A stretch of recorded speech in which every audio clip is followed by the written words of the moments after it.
Ghibli art.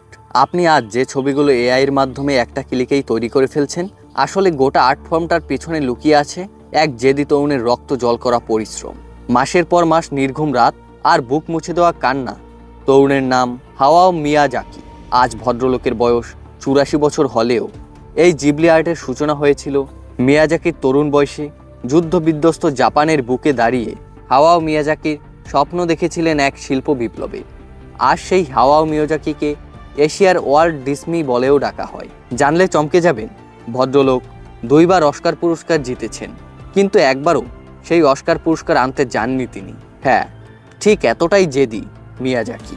কিন্তু মিয়াজাকির তৈরি জিবলিটা আসলে কি আর কিভাবেই বা মিয়াজাকির হাত ধরে জন্ম হলো এই জিবলি আর্টের, চলুন তাহলে আজকের ভিডিওতে সেই সবটা জেনে নিন। মিয়াজাকির জন্ম 1941 সালের 5ই জানুয়ারি জাপানের টোকিও শহরে। মিয়াজাকির বাবা কাসুজি মিয়াজাকির ফাইটার প্লেনের পার্টস তৈরির ব্যবসা ছিল। এই ফাইটার প্লেনের সঙ্গে কিন্তু পরবর্তীতে স্টুডিও জীবনে একটা দারুণ কানেকশন তৈরি হয়, সেই নিয়ে পরে কথা বলছি।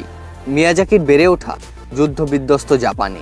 পরমাণু বোমার আঘাতে ধ্বংসস্তূপে পরিণত হওয়া জাপানকে খুব কাছ থেকে দেখেছিলেন মিয়াজাকি। ছোটবেলা থেকেই জল রং দিয়ে আঁকার প্রতি ঝোঁক তৈরি হতে থাকে মিয়াজাকির। তিনি নিজের কল্পনার মাধ্যমে যুদ্ধবিধ্বস্ত জাপানকে রঙিন ও সুন্দর করে তুলতে থাকেন। কিশোর বয়সের এই কল্পনায় মিয়াজাকিকে প্রভাবিত করে।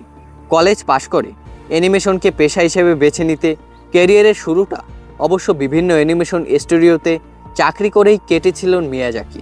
তিনি বহুদিন অ্যানিমেশন কোম্পানির আন্ডারে অ্যানিমেশন আর্টিস্ট হিসেবে কাজ করেছিলেন।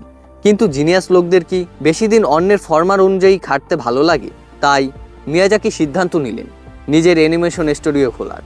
অনেকটা সময় লাগলো, লড়াই চলল, অবশেষে রক্ত জল করা পরিশ্রমের ফলাফল হিসাবে জন্ম নিল স্টুডিও জিবলি। মিয়াজাকি পাশে পেলেন 2 বন্ধু, ইসাও তাকাহাতা এবং দোশিও সুজুকিকে।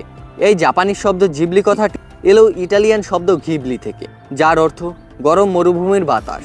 এই ঘিবলি নামেই দ্বিতীয় বিশ্বযুদ্ধের সময় ইটালির একটা নজরদারি বিমান ঘুরত জাপানে। মিয়াজাকিকে বিমানের প্রতি ভালোবাসা থেকেই তিনি নিজের স্টুডিওর নাম রাখলেন ঘিবলি। আসলে মিয়াজাকি চেয়েছিলেন জিবলির মাধ্যমে অ্যানিমেশন জগতে এক নতুন হাওয়া বইয়ে দিতে। হায়াও মিয়াজাকির মা দোলা মিয়াজাকির একটা অসুখ ছিল, মেরুদণ্ডের টিবি। অসংখ্য যন্ত্রণার মধ্যেও শুধুমাত্র মনের জোর নিয়ে এই ভদ্রমহিলা 1980 সাল অবধি বেঁচে ছিলেন। তাই নিজেদের স্টুডিওর দ্বিতীয় ছবিতে মাইনে বা টোকিওতে তিনি এমনই একজন অসুস্থ মা এবং 2 সন্তানের গল্প বলেছিলেন। এই ছবিটি এই মিয়াজাকিকে সে বছর জাপানের সেরা চলচ্চিত্রের পুরস্কার পাইয়ে দেয়। তারপর থেকে আর কখনো মিয়াজাকি এবং তার স্টুডিও জিবলিকে পিছনে ফিরে তাকাতে হয়নি। মিয়াজাকির তৈরি এই জল রং অথবা এক রেলিক রঙের হাতে আঁকা অ্যানিমেশন কর্মেই জাপানের সীমানা ছাড়িয়ে গোটা বিশ্বে ছড়িয়ে পড়ে। সাল 2000-এ মিয়াজাকির তৈরি স্পিরিটেড অ্যাওয়ার্ড সিনেমা বিশ্বের প্রথম নন ইংলিশ অ্যানিমেশন সিনেমা হিসাবে অস্কার জেতে। কিন্তু ইরাক যুদ্ধের বিরোধিতা করে সে বছর অস্কার বয়কট করে মিয়াজাকি।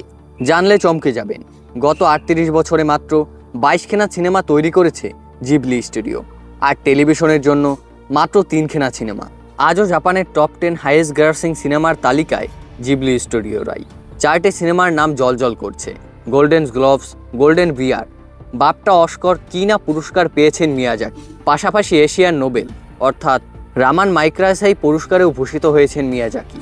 আজও জাপানের টোকিও শহরে আস্ত একটা মিউজিয়াম রয়েছে জিবলি স্টুডিওর নামে। মিয়াজাকি অস্কারকে বয়কট করলে 2023 সালে জিবলি স্টুডিও তৈরি সিনেমা দ্য বয় অ্যান্ডার হেরান আবারও সেরা অ্যানিমেশন মুভি হিসাবে অস্কার জেতে, কিন্তু সেবারও অস্কার মঞ্চে অনুপস্থিত থাকেন মিয়াজাকি। আসলে মিয়াজাকি ভদ্রলোক বারবারই ভীষণ একগুঁয়ে। গোটা বিশ্ব যখন 3D অ্যানিমেশনের পেছনে দৌড়াতে ব্যস্ত, মিয়াজাকি তখনও 2D অ্যানিমেশনকে আঁকড়ে ধরে কাজ করে গেছেন এবং একের পর এক পুরস্কার জিতে নিয়েছে। এবার সাফল্যের এমন একটা বিজয়গাথাকে কি আর এআই দিয়ে মাপা সম্ভব?